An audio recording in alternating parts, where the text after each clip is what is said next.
ይህ ከአራት አይነ ማህበረሰብ የሚተላለፈ መልእክት ነው።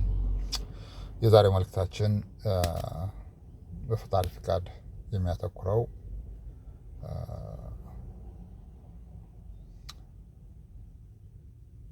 ባለፉት የተናገርናቸው ምናልባት ከ2026 ጃንዋሪ በፊት የተናገርናቸውን መልስን ለመድገም ነው፣ እንዲሁ ለማስታወስ ነው። ምክንያቱም አንዳንድ ጊዜ አስፈላጊ መስለው ስለሚታዩን የማስታወስ ያክል ነው።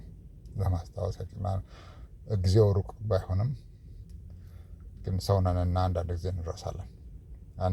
እንረሳለን። በመጀመሪያ ልክ እንደ ወትሮው ፈጣሪን እናመሰግናለን። ኃያሉን አምላክ እናመሰግናለን። ያ ጨለማን በቀን ቀን በጨለማ የሚተካው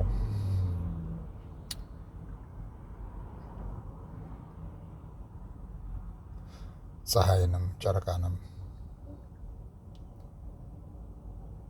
ምድርንም ሆነ ሰማይን ሁሉ በቁጥጥር ስር ያለው ኃያሉን አምላክ ያ የአብርሃም የይስሐቅ የያዕቆብን አምላክ ነገሮችን ያለ ገደብ ለሰጠን እኛ ያልከፈልንባቸው ግን እንዲሁም እንጠቀምባቸው ከፈጣሪ ዘንድ የሆነ ስጦታ በሱ ፍቅር በሱ ትእዛዝ የተሰጡን ለሰጠን ለሆነ ኃያሉ አምላክ ምስጋና እናቀርባለን።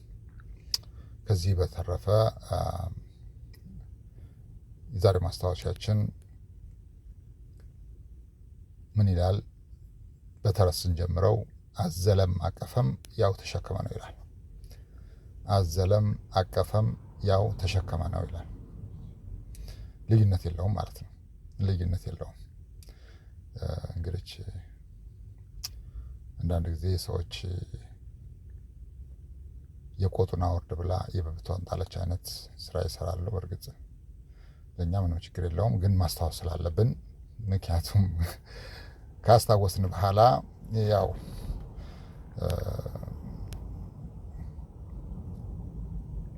ኃያሉ ፈጣሪ የሚያደርገውን ያደርጋል ማለት ነው። የሚያደርገውን ያደርጋል።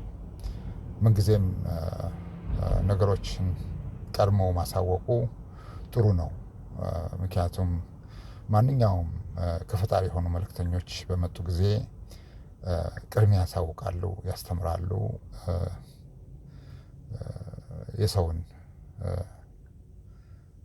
ለማሳወቅ ለማስተማር ብዙ ርቀት ይሄዳሉ።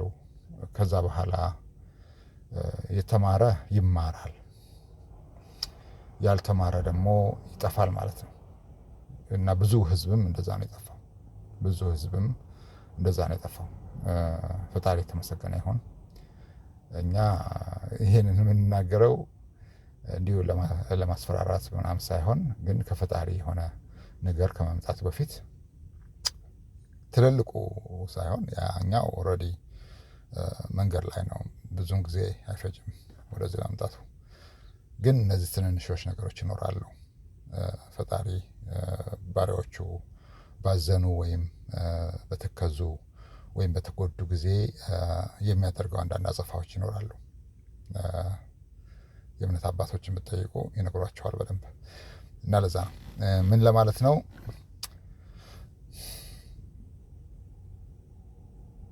መንግስት ሲያጠፋ ህዝብ ይቀጣል። መንግስት ማለት በግብር ከፋዩ ደሞዝ የሚተዳደር ሰው ወይም ከሱ ጋር ግንኙነት ያለው ጥፋት በሚያጠፋ ጊዜ ህዝብ ይቀጣል። ያ ማለት በአንድም ሆነ በሌላ መንገዱ እነዛ መንግስት ውስጥ ያሉትም ከሳቱ ባይደርሳቸው ወለፈኑ ይደርሳቸዋል ማለት ነው። ህዝብ ሲያጠፋ አገር ይቀጣል።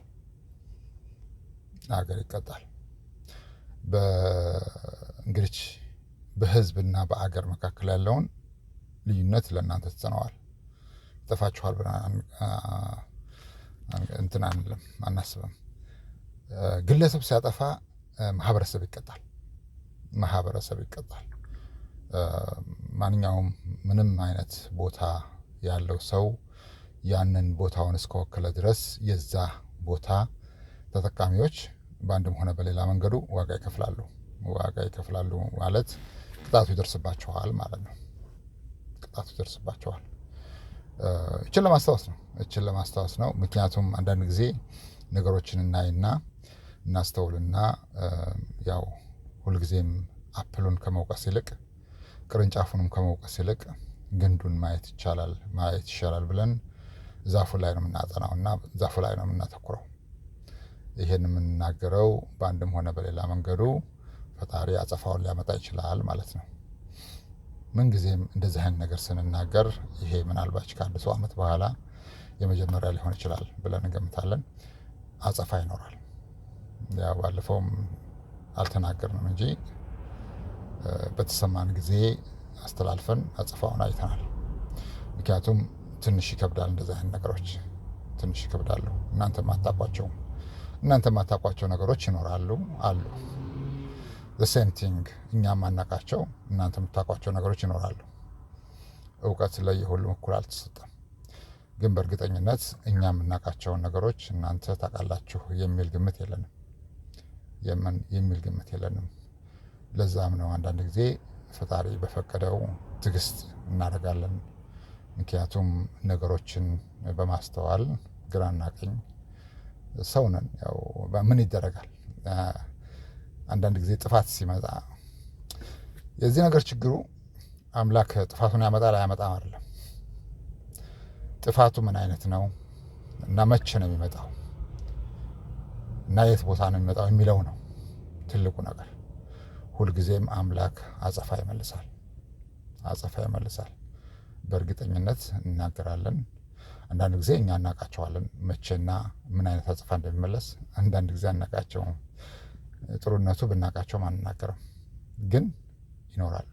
ምንጊዜም ባሪያዎቹ በተነኩ ጊዜ አንዳች ነገር አጸፋ ይኖራል።